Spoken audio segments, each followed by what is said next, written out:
Бизден Кыргыз телевидениясындагы мага жар керек көрсөтүүсүнө кош келипсиздер. Биздин учурда кыздар мен турмушка чыгам деп айта алчу эмес, азыр замандын талабына жараша азыр биздин көрсөтүүгө келип, мен турмушка чыгам, мага жар керек, мен сулуумун, мага спрос көбөйдү деп келип атышат. Азыр бияка турмушка чыга турган кызыбызды, ошондой эле үйлөнө турган жигитибизди, анан жаштарга акыл насаатын айта турган акыл аксакалыбызды көрсөтүүгө чакырдык элек. Анда акыл аксакалды чакырып койсоңуздар бияка студияга. Ассаламу алейкум. Келиңиз. Чакырган экенсиңер. Жакшы, мына жайлоого кетелекте жолуп коюп кетейин деп. Аксакал, эми бул биздин көрсөтүү жар керек деген көрсөтүү, ошон үчүн сизди чакырдык. Жарбы? Жар эми бизде Бишкектин ичинде жок балам. Муну буум жакка барсаң ушакта көп да жар. Не бирөө секиреп экен. Я. Жок, эме сиз туура эмес түшүнүп калдыңыз. Мага мен турмушка чыгам деп атат да. Ошентип айтпайсың балам. Аны бизде минтип айтат. Же күйөө керек, же болбосо эр керек деп айтат аны. Жар деп бизде жана суу жеп эки жак аң болуп калган жерди жар дейт. Анда ошол мага күйөө керек деп кыздарыбыз келип атат, жигиттерибиз дагы жар издеп келип атат. Анан сизди ушул жаштарга акыл насаатын айтып койсун деп чакырдык. Анткени сиздин тажрыйбаңыз чоң экен, болгону 11 жолу үйлөнүп турсуз, ошон үчүн сизди чакырдык. Эмне шылдыңдаган чакырдың берги адамды? Жок, эмнеге? 11 эмес, 12 деп айткан, 12? Мени талаага кетирген эмекен, бул 11 деп. 12 деп айткан. Эми 11 деп жазып койгонунда деле манден бар балам. Неме мындай да. 8-нчи аялым алып атканда байкабай 1-нчисин кайра алып алыпмын да.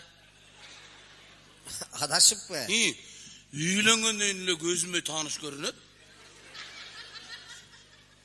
Кайерден көрдүм эле деп коем. Ушу бир жерден көргөндөй болом. Жакшылап мындай кылып карасам, аны менен о биринчи жашаган экен ата. Буларды абайлабасаң чатакта любой жол менен кайра тийип алышы мүмкүн. Көп жерден үйлөнгөнсүз ба? Тажрыйба Кудайга шүгүр балам. Тажрыйба кенен. Ушул тажрыйба арттырабыз, салт үйрөнөбүз деп бар жактан үйрөндүк. Нарындан үйлөнүп, алардын кем тырп этмесин көрдүк. Оштон үйлөнүп, алардын кемпир өлдүсүн көрдүк. Кандай? Ошто бир кемпир өлдү деген бир салты бар экен, анан тойго барсак эле кемпир өлдү деп калышты. Настырыңа түшүп калдым ар жакта. Өзүмчө жиним келип биякта туруп өлө турган кемпирге тойго бок барбы деп. Өлүп калабы экен? Көрсө бир кемпир эшиктин оозуна туурасынан жатып алат экен. Анысына 300 сом берсең ыргып турат экен ордунан. Таяктан бир таякем келип 250 сом берсе, жана өлдү деген кемпир бир көзүн ачып алып, коюңго да майдаланбай сал кошуң дейт. Өлүп барат содалашат экен го буларың. Ошол булам. Аксакал, эми бияка бүгүн турмушка чыгам деген кыздарыбыз келди. Негизи деген кызыбыз келди. Негизи кыз бала кезеги келгенде күйөөгө тийген жакшы болот балам. Эркек баланыкы билинбейт, кыз бала убагында тийбесе болбойт. Илгери бизде ушундай салт бар эле. Тебете менен бир коюп жыгылбаса күйөөгө бере берчи болчу. Азыркы кыздарды лом менен урсаң лом ийилип кетип атат балам. Ошон үчүн биздин көрсөтүүгө келип атат да. Убагы келгенде күйөөгө тийген жакшы болот. Аты ким дейсиң? Акмөр деген кызыбыз келди бүгүн. Айнан ушинтип эле ат койсоңор болот экен го. Теле баш каякты ээрчип ат коет экенсиң, Света, Неля, айнан. Эркек бала качан Ома деп ат койчу эле, айнан. Эми элестет, муну кемпирдин аты Неля болсо элестетпейсиңби? Оны Аксакалдын аты Ома болсо элестете. 80-деги Ома таңгелейт. Кыргызда илгертен эле жакшынакай аттар болгон. Жумакан, Тажыкан, Калбы, Бурулай, Кандалат, Шарапат, Карамат. Ноокат чокко өтсөң, Адапкан, Өлмәс деген аттар бар. эми Светага караганда өлмөс кыргызча экен да. Ошентип эле ат койсо болот да айнанай. Туура айтасыз. Эми аксакал уруксат бериңиз, студияга ошол бүгүнкү турмушка чыга турган кызыбызды чакыралы. Акмөр деген кызыбыз сакта деп өзүң берген жалгыз сүрөт сакталуу ошол бойдон менде жүрөт дегенде, а дегенде сүрөтүн жөнөтүп андан кийин өзү келди. Келсин. Анда маэстро музыка менен жардам берип койсо, биз Акмөр кызыбызды студияга чакырып алсак.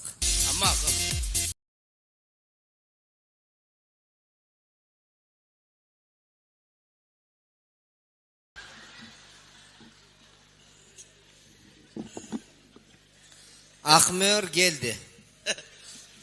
Неме балам, ушуну агы жок эле жөн эле мөр десе болобу? Коюңуз аксакал. Өзүнө атап койгон аты бар экен, жакшынакай. Ат десең ат, мынакей бой десең бой, өң десең өң. Жок, Кудай бойдуго берип турга, бирок өңдөн кичине адашып кетиптир да балам. Аксакал. Аял затынын, ар бир аял затынын өзүнүн сулуулугу бар. Эгерде баалап билген болсок, мынакей. Көзүн караңызчы, бакырайып турат, жакшынакай кыз экен. Балам, көзү бакырайган деп мындайды айтпайт. Бакырайган деп турат го алдыңда. Эми сиздикиндей бакырайбаса дагы өзүнө жарашкан көзү бар. Сен ушуну бакыран көз десең, сенин деле буксуң өлгөн экен балам кой. Букус эмес, вкус деп айтыңыз. Ошондойң өлгөн экен балам сеники деле. Ошоның бир каратып алышың керек экен. Эми көзү сиздикиндей болбосо дагы өзүнө ылайыктуу көзү бар экен, мурду кырдач, жакшынакай кыз экен. Эмнеге андай деп айтып атасыз? Мурду кандай? Мурду кырдач. Балам, мындайды бизде кырдач мурун дебейт. Мындайды резетка мурун дейдиндер. Не? Өзүңүздү билсеңиз, күлчатилдей болуп турат го өзүңүз. Эми кандай болсо да биз убагында алып койгонбуз да балам. Аксакал, айттым да. Эми атайын турмушка чыгам деп келген кыздын үстүнөн издеваться этпесеңиз, туранчы. Жо, издевательство кылбадым. Эми айттым да балам. Мынакей, сизге таарынып, оймоктой оозу менен өзүңүздү билсеңиз деп мынакей таарынып атат мынакей. Кандай оозу менен? Оймоктой.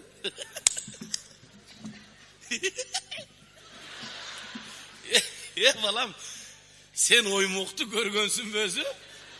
Ооба. Оймок деген мынча болот. Эми ушуну алып барып тигин ол.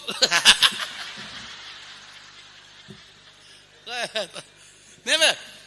Билериктей де балам, билериктей оозу менен де.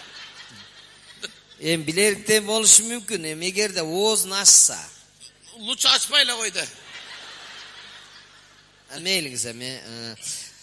Конкурстун шарты боюнча 1-2 суроо бар. Акмөр, өзүң каерден болосуң? Мен Джалалабадтан болом. Каерден? Джалалабад. Жаллабадтан болсоңор бая таш ийип эмне болду? Мен берегирээк Тейит деген айылдан болом. Ошол жерде уктуңуз беле, же бардыңыз беле Тейит деген айыл. Тейиттен. Тейиттен болсоң жана Бакиевдин үйүн өрттөгөндөр таптыңарбы? Жок, биз тоноп атканда өрттөнгөн эмес болчу. Кийин бир жумадан күйүп кетиптир го. Сурап койдум. Аксакал, кечирип коесуз, эми сиз форматтан чыгып кетип атасыз. Жок, балам, форматтан мен чыкпадым. Форматтан биякта депутаттар чыгып кетти. Сен мародер, сен алдың, сен урдадың деп бирине бири ок көргөзүп атат, граната көргөзүп атат. Кече Тубашта бирөөсү пушка сүйрөп жүрүптүр кыштын күнү. Аксакал, темадан алыстап кетип атасыз дейм. Болуптур, мейли. Жалалаттан болсоңуз, кайерге турмушка чыгайын деген оюңуз бар? Эми мен быйыл бышымчылыгыраак, жылуураак Оштон болсо жакшы болот эле деп турабыз. Ош демек жана Мырзахматов эмне болду? Аны билбейт экен бай. Аксакал, темадан чыгып атасыз дейм. Болуптур, Бул деген темада. Баары бир Мырзахмат жөнүндө айтасызбы, Келдибек жөнүндө айтасызбы? Биз бул КТР, биз ал учурда реклама коюп коебуз. Болду, түшүндүм. Силердики ошол КТРдики ошо. Элдин оюн айтайын десең эле жыртаң да ортодон реклама бересиңер, билем го мен. Эмнеге ошко турмушка чыгайын деп? Себеби дегенде аябай үшүдүм быйыл. Же көмүр күйбөйт өлүңдөрөйүн, же свет күйбөйт болчу. Тоңуп калдым, үшүп. Кыйналбай күздө эле мотуйупка тийип албапсың да. Мотуйуп мага анча деле жакпайт эле. Еще не признает она. Конечно. На себя посмотри. Хлеб наше богатство. Заткнитесь, пожалуйста. Не курит, не ссорит. Не влезай, убьет. Соблюдайте дистанции, пожалуйста. За рулем курсант. Опасно для жизни. Круглосуточная аптека. Вулканизация. Круговой. Опасно. Однажды в Америке. Орусчаңыздар түгөндө окшойт. Орустардын макалдары да. Турмушка Акмер, турмушка чыгайын деген жигит кайсыл жерде иштесе деген ой бар. Эми ак үйдө иштесе жакшы болот эле. Ак үйдө иштеп, элдин акысын жебеген, тапканын таап эле мен жанында үйдө отурса эле болот эле. Барбы? Анда сен күйөөгө тийбейсиң го. Неге? Кызым, бизде андайы жок. Жок андай. Азыр бизде мындай болгон, биздикилер ак үйгө чоң иштерди кылып, эл үчүн чоң иштер жасаш үчүн эмес. Ак үйгө чоң жеп, чоң ичип, чоң В общем, андай немеси калбады бизде, тазасы. Сен мындай кыл, анда элдин акысын жебеген, эл үчүн иштеп, эл үчүн кызмат кылган күйөөгө тийгиң келсе, сен лучше өлүп барып аяктан тий, кызым. Бизде мындай калбады. Бизде жана Абдулда бар айтмакчы, бизде жаллаң, бирин-бири көрө албаган, ичи тар, чирик, ириң күмөндөр бала айтмакчы, бирин-бири чуук менен чукуп, чыбыгы сынып калса колу менен чуккандар калды жалаң азыр бизде. Тазасы барбы.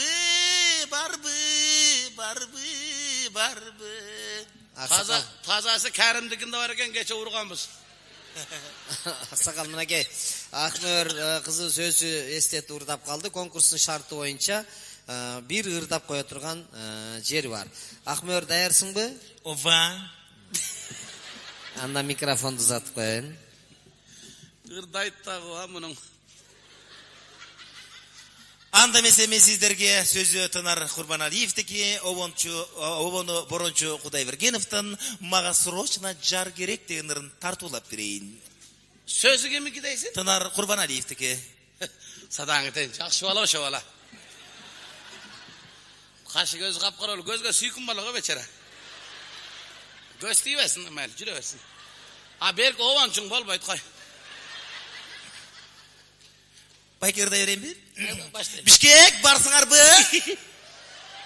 Жаштар.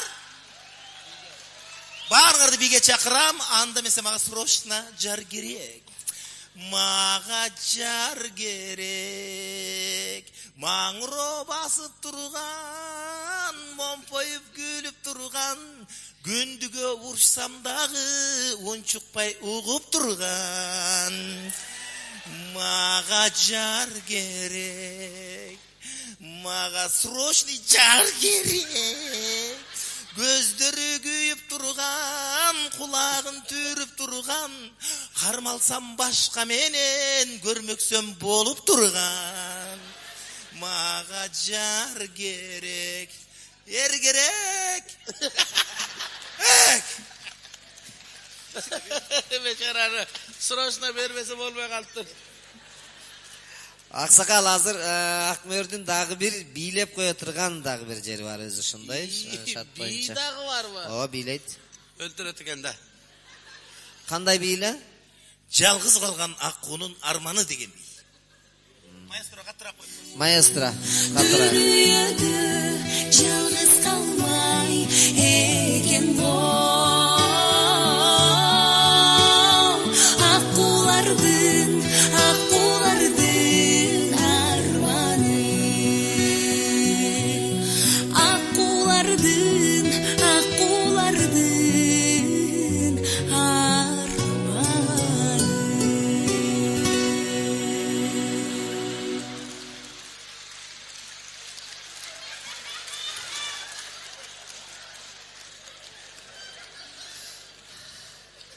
Аксакал бийлеп бүттү. Бийгара жерге кирсин буту түштүбү?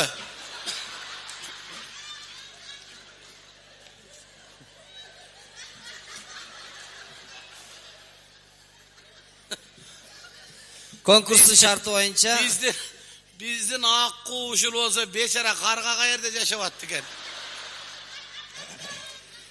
Аксакал конкурстун шарты боюнча азыр Акмөр ары кара олтура тургуш керек ушундай.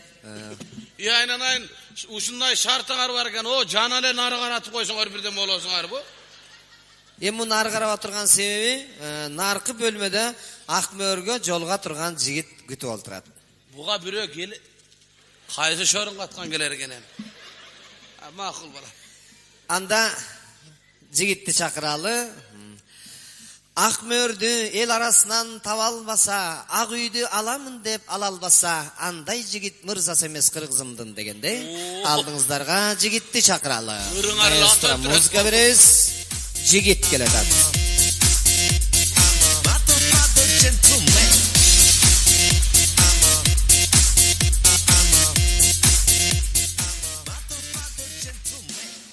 Assalamu alaikum. Алейкум бала. Мына келди. Балам. Муну баланын аркагабы? Ооба. Жалкага балам. Кандай? Кой балам. Сенин деле ушундай ийнелериң бардыр, кой. Не болду Аксакал? Бала, кой дейм. Бир жакшынакай баланы майып кыласың, бала. Аксакал. Булар эркектин кусуру уруп кетет айтып коеюн.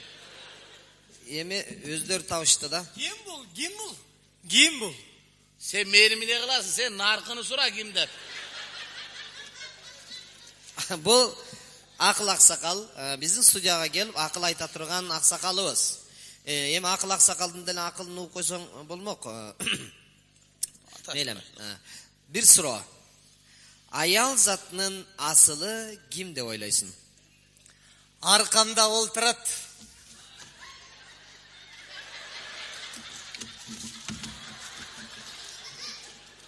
Эркелеп атат. Неме балам сен түшүнбөй калдың. Аял затынын асылы ким деп атат? Аял затынын асылы. Аркамда олтурат, аркамда. Өлүп кетип өзүңөн көрөмү? Эми тошну чыгаргандан көрөсүн эми.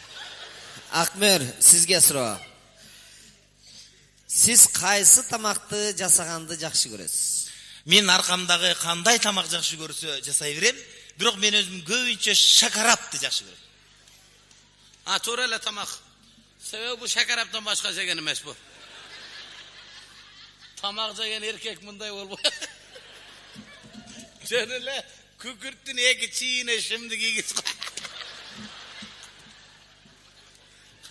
Аксакал, мени деген балбандын тукуму дейт, балбандын. Кандай? Балбандын тукуму болом, балбандын. Тукумуң менен кара жерге кирсен, тукумуң менен. Балбандын тукуму сендей болсо, муну бечаранын тукуму эмне болду экен? Аксакал, мен тукумум асылбай отуруңуз. Болуптур бала. Мен эмне чымчыктын тукумун көрбөй жүр дейсиң. Ошо тукумга кызыккандардын өткөндө параты өттү. Уктум. Аксакал, мына азыр эң кызыктуу учур келди. Азыр бири-биринин жүзүн, өңүн көрө турган учур келди мынакей. Азырбы? Аха. Кой отур балам анда. Мен муну чечип алайын. Биреге таңасызбы? Я. Биреге таңасыз. Мунун жаагын таңам. Неге? Bunun hazır narkını görse jüregi jarırıp ölet hazır bu. Jigit dayarsың ба? Dayarmın. Акмөр сизчи? Батырақ болғылачы көргім келіп отыр.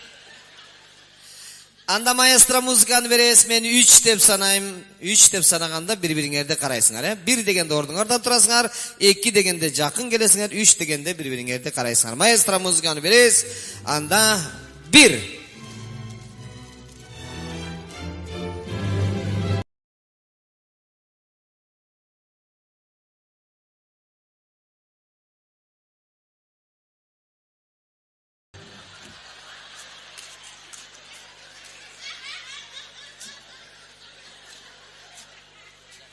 Сволочь.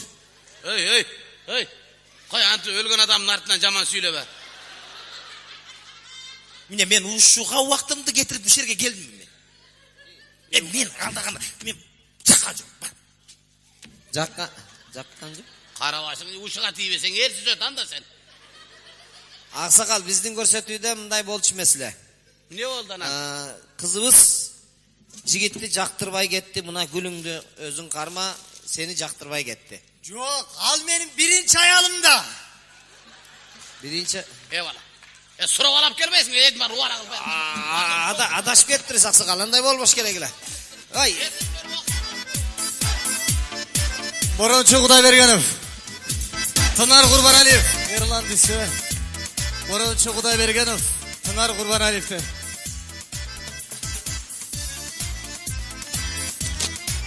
Рахмат. Тынар Курбаналиев, Тынар аке. Гүл кеселер сизге келиптир. Кол чалып туралы.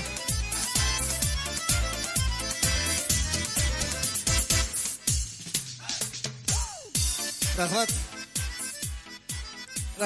Бар болуңуздар.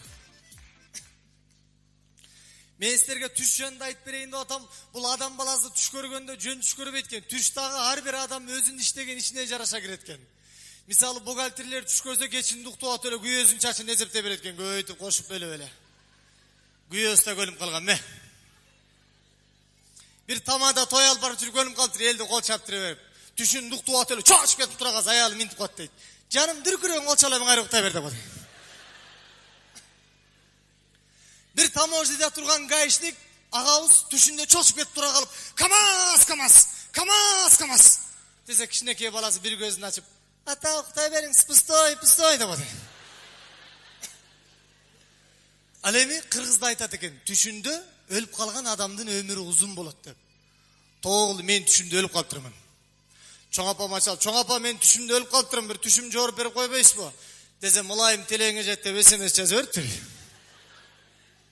Түшүмдө өлүп калып жолдо кетип аткан экем, аркаман ачуу үн чыкты. "Ай, Нурхат" деген. Чочуп кетип аркамды карасам, менин камок түштеген жигем, "Ай, арактын карызын качан бересиң" дейт. "Ой, жиге, мен өлүп калдым. Арактын карызын бербей өлүп калдың го" деп мойнума кармап, муунт эле өлүп калайын дедим. Өлүп калган бирок, дагы өлүп калайын дедим. Муунт эле ойгонуп кеттим. Ал эми түшүмдө өңүмдө эчинен карыз албаганмын. Көрсө, карыз жаман экен. Өңдө дагы, түштө дагы кубалай берет экен. Карызыңыздар жок болсун дейлер. Мына, рахмат. Мына биздин энелер балбан уулдарды төрөгөн экен. Мына бу концертте көргөн энелерди көрүп отуруп мен азыр эстеп кеттим. Булар төрөгөн эмес, булар баккан экен балбан кылып. 4 жаш, 5 жашка чейин эмгизген экен балдарын. Даже мектеп бор эмгизип анан кайра келчикен. Азыр андай эмес, азыр 5-6 айында эле бутылкага порошоктон коя калып, аргандай сүрөттөрү жабыштырып, баланы коркутуп, бала да коруп калат. Энесин той эмген бала өмүр бою энеге жакын болот. Бутылкадан той эмген бала өмүр бою бутылкага жакын болот. Ойлонуңуздар.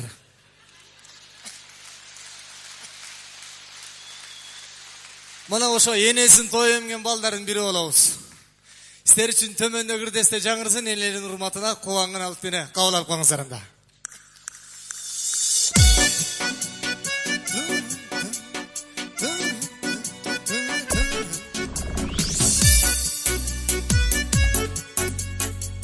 Қол чалып отырамыз, концерттері келіңіздер.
Өтсө да айлар мейли, бешик той болсун дейли. Жакшылык тилеп Кудайдан, жакшылык тилеп Кудайдан. Hey hey hey, тугандын алтын эне, ак жолун салгын жеңе, ыймандуу келин болсун деп.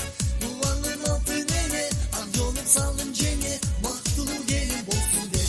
Hey hey hey, тугандын алтын эне, ак жолун салгын жеңе, ыймандуу келин болсун деп. Тугандын алтын эне, ак жолун салгын жеңе, бактылуу келин болсун деп. Тугандын алтын эне, ак жолун салгын жеңе, бактылуу келин болсун деп. Бактылуу келин болсун деп.